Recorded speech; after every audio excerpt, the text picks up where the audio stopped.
नमस्कार प्रणाम। हम खेसारी लाल यादव सबके गोड़ छुके गोड़ लगतानी।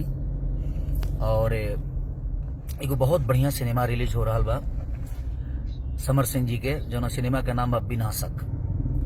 बिहार यूपी और झारखंड में रिलीज होता और समर सिंह के बहुत अच्छा काम भइल बा। में मैंने हम ट्रेलर देख के भी अंदाजा लगा लेनी कि बहुत अच्छा एक्टर हो गए हैं समर जी, और बड़ी अच्छी खूबसूरत मिठाई लाल जी इस सिनेमा को शायद बनाए हैं, जिसके डायरेक्टर हमारे परम बड़े भाई